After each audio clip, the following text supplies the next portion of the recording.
वो देखिए, all in कभी वन। भी उसका मैं एक थोड़ा सा जहाँ खाकचा मैं तैयार किया हुआ मैं बता देता हूँ कैसे रहेगा वो, क्लियर बता देता हूँ। ऑल इन वन कोर्स का कीमत 10,000 रुपया है, 10,000 है, लेकिन हम यहाँ पे डिस्काउंट करेंगे और उसको हम लोग 6,000 में सोच रहे हैं कि यहाँ पे लॉन्च करें सभी के लिए। जी जी। और साथ में हमारा उसका ऑफलाइन क्लास भी सेम इतने की होती है, लेकिन जो स्टूडेंट ऑनलाइन और ऑफलाइन दोनों करना चाहते हैं तो उनके लिए वो यही मतलब 6-6 12 हज़ार रुपए में ही हो जाएगा, वरना ऑनलाइन ऑफलाइन का भी 10,000 है और ऑनलाइन का भी 10,000 है। तो दोनों में फर्क क्या है ऑनलाइन और ऑफलाइन वाले में, ये भी बता देता हूँ। ऑनलाइन वाले में पूरा विस्तार पूर्वक समझाया जाता है, सब कुछ क्लियर कर, कुछ चीजें ऐसी होती हैं जो कि जैसे मैंने बताया कि हाथ को स्ट्रेच करके देखना है, ऐसे हमने तो बता दिया, लेकिन एक प्रैक्टिकल आंख के सामने होना वो ज्यादा अच्छे से समझ में आता है, मुकाबले ये ऑनलाइन में इस तरह से समझाना उतना बेहतर नहीं हो पाएगा। तो कुछ चीजें जो प्रैक्टिकल में ही बेस्ट लगती हैं उसके लिए जो है वो हमारा ऑफलाइन क्लास है, जिसके अंदर में ये सिखाया जाता है कि बिना पेशेंट को बताए, यानी कि पेशेंट हमको कुछ भी ना बोले, हम उसको बताएंगे कि उसे क्या प्रॉब्लम है। पेशेंट कुछ नहीं बोलेगा, हम खाली उसके पॉइंट्स को दबा के चेक कर लेंगे, हम उसको बता देंगे कि भाई तुम्हें ये प्रॉब्लम है। हाँ सर, मैं बता देता हूँ सर सब। अरे तो आप तो सीखे हो तो बता ही दोगे महाराज। ऑनलाइन किया मैंने, तो बता देता हूँ। वो कुछ बोलेगा भी नहीं, बता देता हूँ कि ये रोग है, आपको ये रोग है, जैसे कि आपका ही किया मैंने ऑनलाइन, ऑल इन वन ऐसे। तो वो आप तो खैर सीखे हो तो कर ही दोगे। तो वही चीज मतलब चीजें हैं जो कि हाथ को स्ट्रेच करके और पॉइंट को प्रैक्टिकली करना, वो चीज सीखना, उसके लिए जरूरत पड़ती है कि ऑफलाइन होना चाहिए। और जैसे कि आप वीडियो देखोगे, एक व्यक्ति बता रहा है कि भाई आप लोग जो स्टूडेंट है सर के ऑनलाइन के, ऑनलाइन तो किया किया है, एक बार आपको ऑफलाइन जरूर करना चाहिए, वहां जाके फुल कॉन्फिडेंस आ जाता है। मैंने वीडियो शेयर किया, एक बार आप लोग उसको देख लीजिएगा, आज ही शेयर किया था, सर महाराष्ट्र में क्लास ऑफलाइन हुई तो थी। आप बहुत दूर है ना सर, हम लोग कैसे ज्वाइन करेंगे? ऑफलाइन क्लास आप ही कैसे सुल्ताना ज्वाइन जी, करेंगे, आप बहुत दूर है ना। नहीं नहीं दूर नहीं है, एक बार हम कोशिश करेंगे कि हैदराबाद में, एक बॉम्बे में, एक पुणे में और एक जो है बेंगलोर में, यहाँ पर भी मोस्ट वेलकम सर इन हैदराबाद। सेशन करने का सोचा है हैदराबाद हमने। में करिए बहुत सर, खुशी हम सब होंगी सर। ज्वाइन होते। जरूर एक करेंगे, यस जरूर झारखंड, यस करेंगे। सर। झारखंड वी बिहार में ऑल भी एक आर क्लिनिक है। Welcome to you. Okay. Hyderabad में करिए सर, बहुत खुशी होंगी हमको। जी जी जी, पहले अभी आप लोग अपने को तैयार तो कर लीजिए, सीख के जब थोड़ा सा रहेगा उसके लिए आ जाइएगा, प्रैक्टिकल क्लास में बेहतर रहेगा। अगस्त के बाद में सर। जी जी।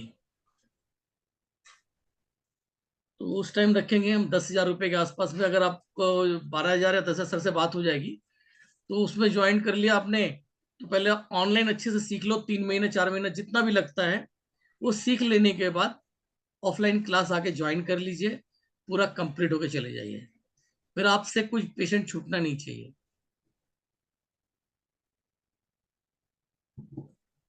चलिए, किसी का कोई और प्रश्न है ना, आज की क्लास को समाप्त करें? सर मेरा प्रश्न है सर। पूछिए। सर ये अपने मतलब क्या बोलते हैं, एक से ज्यादा रोग होते हैं ना, हम्म तो इसमें बहुत ज्यादा कंफ्यूज होता है कभी कभी तो। जैसे साइटिका भी है, हम्म और कम बात बोलते वो भी है, हम्म डायबिटीज भी है। हम्म तो हम किसको पहले ठीक करें, देखो यहाँ जी, प्रश्न खड़ा हो। एकदम जब डायबिटीज एक अलग ही कहानी हो जाती है। डायबिटीज है तो कई बीमारियां ठीक ही नहीं होने देती है, किसी को फ्रोजन शोल्डर हो गया, आदि चीजें हो गई, उसको ठीक ही नहीं करने देती। तो अब साइटिका पेन बहुत तगड़ा हो रहा है तो पहले साइटिका का ट्रीटमेंट कर लीजिए, और उसके बाद उसमें जाइए, क्योंकि देखिए डायबिटीज में टाइम लगेगा, धीरे धीरे होगा। साइटिका एक्यूट है, उसको अपना ट्रीटमेंट देकर कर दीजिए, फिर उसके बाद डायबिटीज पे धीरे धीरे चलते रहिए। और सर दूसरी बात है कि वो कोई ऐसे रोग होते हैं जिसको ठीक ही नहीं पर कर पाते हैं, चाहे एक्यूप्रेशर से, वास्तु से, ज्योतिष से, किसी से ठीक नहीं कर पाते सर। तो हो इसको क्या सकता है समझना चाहिए उसके सर? कर्म दोष की कोई कहानी होगी, और तीसरा मैंने बोला हुआ है कि जो हमने वो कोर्स किया निकाला है टिश्यू रिपेयर थेरेपी, जी उसके दम पे तो हम बहुत सारी बीमारियों को क्योर कर सकते हैं। जो लाइलाज बीमारियां हैं उसको ठीक करने वाला है वो। अगर सर इससे भी ना हो तो क्या समझना चाहिए, मैं ये पूछना चाहता हूँ, अगर इसी से ना हो जाए सर तो तो क्या पास्ट लाइफ समझना चाहिए? रिग्रेशन उसके लिए है। क्या? पास्ट लाइफ कर्मा, पास्ट अच्छा लाइफ की कोई कर्मा है जो उसको ठीक नहीं होने दे रही है। अच्छा अच्छा। उसके लिए लोगों ने निकाला हुआ पास्ट लाइफ रिग्रेशन थेरेपी। ठीक। उसमें जाके देखते हैं कि पिछले जन्म में कोई ऐसे कर्म रह गए हो हम्म, जिसके कारण ये तकलीफ भोग रहा है, तो उसका वो ठीक। रेमेडी करते हैं अच्छा पास्ट लाइफ में ले जाके, तो उसके बाद वो ठीक होने लग जाते हैं। अच्छा। ओके। सर सर्टिफिकेट कब मिल जाएगा सर इसका सर? सर्टिफिकेट तो हम देने को तैयार है। आप लोग जो, मैं इसीलिए चाह रहा हूँ कि पहले आप लोग को तैयार कर दूं। सर्टिफिकेट ले लीजिए अपना, सब कुछ को सर्टिफिकेट चाहिए पूरा, कैपिटल लेटर में नाम लिख के हमें दे दीजिए, तो मैं आप ठीक है लोगों को सर। सर्टिफिकेट प्रोवाइड करवा दूंगा।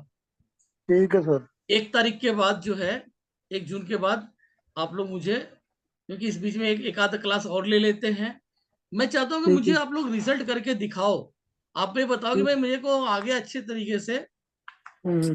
मेरा ये नहीं कि मैं आपको सर्टिफिकेट पकड़ा दूं और आपको आता कुछ ना हो, तो उसका कोई बेनिफिट भी नहीं है। थैंक ठीक यू है सर, सर। मैं बोलने वाला था आपको 1-2 क्लास और लीजिए। Thank you so much sir. तो पहले आप लोग मुझे कुछ प्रमाणित करके तो दिखाओ, रिजल्ट तो करके दिखाओ, है कि नहीं? Yes sir. सर मैं एक बात बोलना चाहता हूँ सर। बोलिए बोलिए। सर आपके जैसे टीचर अगर मिले ना तो कोई भी बेचारा बच्चा भटकेगा नहीं सर। यार ये जो ना, एकदम, ये आपने मेरे मुंह की बात छीन ली। मैं आया इसी सर चक्कर में हूँ। मैं मैं सर आपको आया दिल भी की हूँ, बात मैंने कहा है। इसीलिए आया हूँ। मैं भी बहुत परेशान रहा, बहुत परेशान रहा। लोगों ने बोला ये कोर्स कर लो, वो कोर्स कर लो।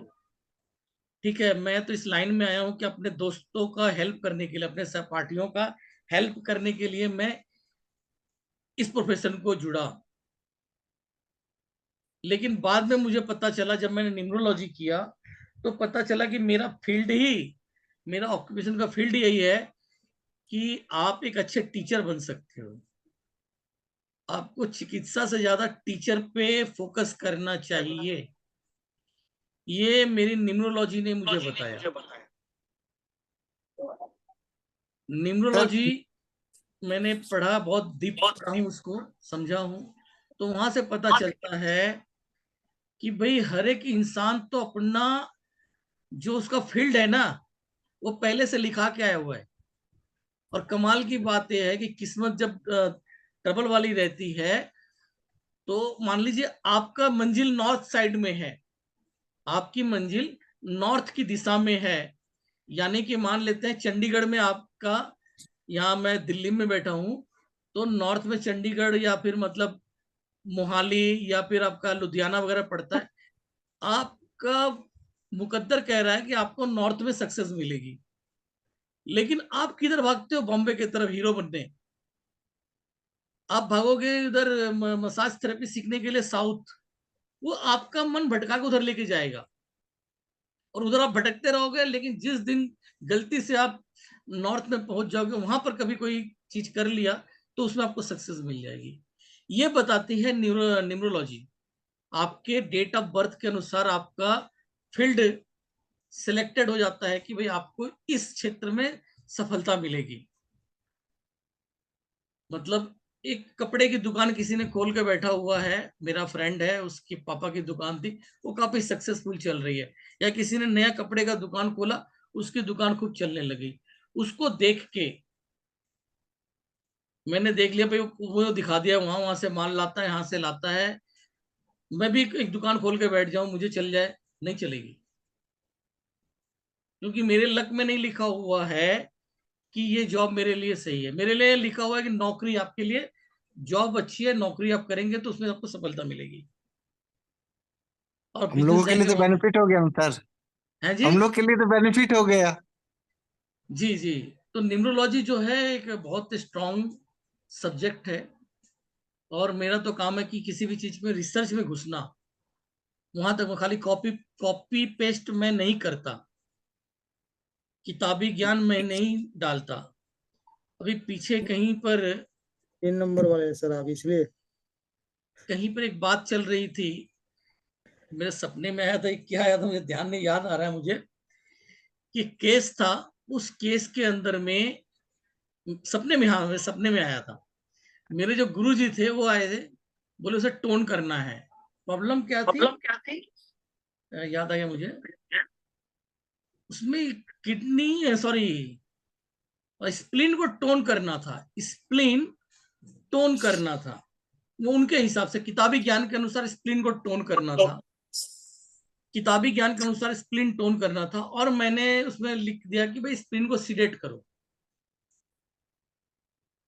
स्प्लीन को सीडेट करो।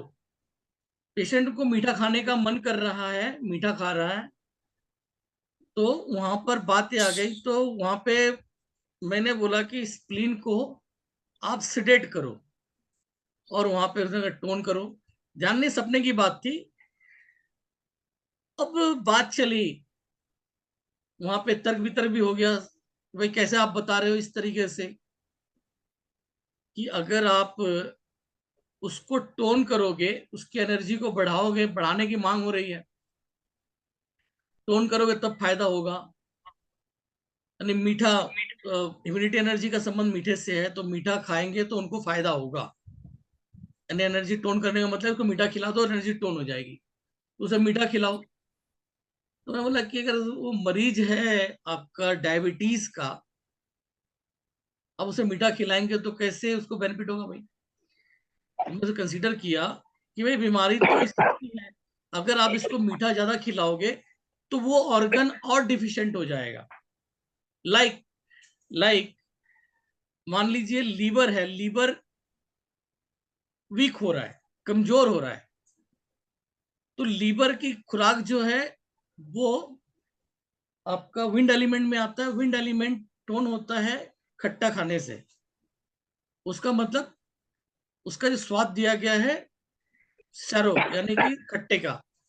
तो जब ज्यादा खट्टा खाएंगे तो लीवर खराब होगा, ज्यादा मीठा खाएंगे तो स्प्लीन खराब होगी। तो मैं लॉजिक के साथ बात करता हूं कि भाई किताब तो कह रहा है कि उसको मीठा खाना चाहिए, और मैं कह रहा हूं ज्यादा मीठा खाएंगे तो स्प्लीन और खराब हो जाएगी, लॉजिक के साथ। तो किताबी ज्ञान क्या है वो भी उसमें बात नहीं करता, मैं लॉजिक की बात करता हूँ। और वो निकला है रिसर्च के दम पे। जब तक किताब से करता था रिजल्ट नहीं आते थे। मैं क्लियर बता रहा हूं कि जब मैं किताब से करता था तो वो रिजल्ट नहीं आते थे। जब अपने ब्रेन से मैंने प्रोटोकॉल बनाने शुरू किए, उसके बाद मार्वलस रिजल्ट हो गए। तभी मैं कहता हूं कि बाकी लोग 10 दिन में जो रिजल्ट देंगे, मैं उसको 2 से 3 दिन में रिजल्ट देने की गारंटी लेता हूँ, चाहे बड़े से सर बड़ा एक खिलाड़ी क्यों ना हो। एक केस मैंने सर और देखा, अभी कल की बात है। जी मेरे पापा का एक मित्र है, हाँ वो जब बात कर रहे थे ना, उनकी एज होगी अप्रोक्स 75। जी तो वो बात कर रहे थे तो उनकी जुबान लड़खड़ा रही थी। हम्म तो उन्होंने कहा कि बेटा इसका कुछ है। तो मैंने एलयू को सिलेक्ट कर दिया, हम्म तो रिजल्ट मिल गया सर। आज मैं देख रहा हूँ सुबह वो ठीक है। तो ऐसे ही रिजल्ट्स हैं इसके अंदर में। अभी यहाँ पर हम लोगों के सर हैं प्रकाश जैन जी। सर आप हो तो एक बार बाहर इधर आओ, ओपन हो जाओ। प्रकाश जैन जी, नहीं लग रहा दूसरी कोई क्लास कर रहे हैं। फास्ट रिजल्ट के मामले में प्रकाश जैन जी भी हैं, इन्होंने बहुत सारे कोर्स किया हुआ है। लेकिन एक ऐसे टीचर का कोर्स इनके लिए बहुत बेनिफिशियल, उसी को अप्लाई करते हैं। एक्यूपंक्चर के अंदर में डॉक्टर M.K. शास्त्री, उनका जो अपना टेक्निक है अलग, बाकी एक्यूपंक्चरिस्ट लोग अलग हैं, वो उसी डर्रे पे चलते हैं। और M.K. शास्त्री जी वो हैं, तो नीडलिंग करते सर, नीडलिंग करते, निडलिंग नीडल से निडलिंग करते हो, निडलिंग नीडल। करते हैं, हाँ एक्यूपंक्चर नीडलिंग करते निडलिंग। हैं, हैदराबाद में है सर उनका। जी जी जी। हैदराबाद में उनका सेंटर रिसर्च का। वो जो है, जैसे कि मैं अपना अलग ट्रैक बनाता हूँ, कि सिस्टम से अलग चल के कि किताब ज्ञान में कुछ और लिखा हुआ है, अपने रिसर्च से कुछ निकाला, तो ये चीज वो बंदा भी अपने रिसर्च से काम करता है और रिजल्ट है, वो रिजल्ट ओरिएंटेड है। बाकी किताबी ज्ञान तो है कि भाई तुम वो 10 पे अप्लाई करो, धीरे धीरे वर्किंग करेगी, लेकिन उन्होंने उसके ऊपर में अपना R&D करके उस रिजल्ट को कैसे फास्ट टू फास्ट हो सके उस पे काम किया हुआ है और उस पे रिजल्ट है, तो उसके आधार पे सर करते हैं तो उनको भी बहुत फास्ट रिजल्ट मिलती है। एक्यूपंक्चर बहुत जानते हैं, लेकिन बाकी एक्यूपंक्चर और उस वाले एक्यूपंक्चर में बहुत बड़ा डिफरेंसेस है। सर आपने बताया कि खट्टा खाने से लिवर में प्रॉब्लम ज्यादा बढ़ेगी, जी तो सर अगर कमजोर लिवर हो रहा है तो उल्टा खट्टा खाना चाहिए, मजबूत होगा ना फिर उसका, नहीं नहीं ऐसा नहीं, नहीं नहीं होगा? ऐसा नहीं, एक आधा थोड़ा बहुत मान जैसे लीजिए है तो लेके देख सकते हैं, लेकिन नहीं मतलब कंटिन्यूअस में नहीं चलेगा। देखिए मैं वही बता रहा हूँ कि जब उस खट्टा ज्यादा खाएंगे तो वो उस ऑर्गन की एनर्जी ओवर एक्टिव होके फेलियर हो जाएगी, ओवर एक्टिव अच्छा होके डिफिशिएंट हो जाएगी। अच्छा। बॉडी न्यूट्रल में चलनी चाहिए। हाँ जरूरत है तो मान लो एक दो खा ले लिया आपने हल्का सा खट्टा, ताकि वो बैलेंस में आ जाए अगर वो जो वीकनेस थी, लेकिन आप जब ज्यादा कोई चीज होती है तो वो ओवर एक्टिव हो जाती है और बॉडी मना करती है। बॉडी जब हम लोगों की मना भी करती है कुछ भी, मान लीजिए किसी को देखेंगे बहुत खट्टा नहीं पसंद है, एकदम खट्टा खाने का मन नहीं करता, दूर भगाते हैं उसको, तो इसका मतलब है उसके अंदर में विंड एनर्जी एक्सेस है, और ऐसे लोग दुबले पतले हम्म मिलेंगे। और बच्चे बच्चे जो है खूब मीठा खाते हैं, दुबले पतले होते हैं, खूब मीठा खाने का उनका मन करता है, क्यों? क्योंकि उनके अंदर में फैट की कमी होती है, उस समय लीवर उनका हाइपर एक्टिव होता है, विंड एनर्जी एक्सेस होती है, तो वो जो है मेल्ट को मतलब क्या बोलते हैं, जितना भी हम खा रहे होते हैं ना सबको मेल्ट कर देती है विंड एनर्जी, मीठा का डिमांड करती है, क्योंकि वही कार्बोहाइड्रेट से एनर्जी मिलती है हमने बॉडी को, कार्बोहाइड्रेट से ही एनर्जी मिलती है। लेकिन जब हम लोग पृथ्वी तत्व में आते हैं तो हमारी बॉडी में एक्स्ट्रा कार्बोहाइड्रेट हो जाता है, अर्थ एलिमेंट पहले से एक्सेस रहती है, तो थोड़ा सा ही हम ले ले कार्बोहाइड्रेट, वो बहुत ज्यादा में कन्वर्ट कर देती है। लेकिन जब बच्चे रहते हैं विंड है उस समय हमें ज्यादा कार्बोहाइड्रेट की आवश्यकता रहती है, तो उस समय मीठा वगैरह ठीक है।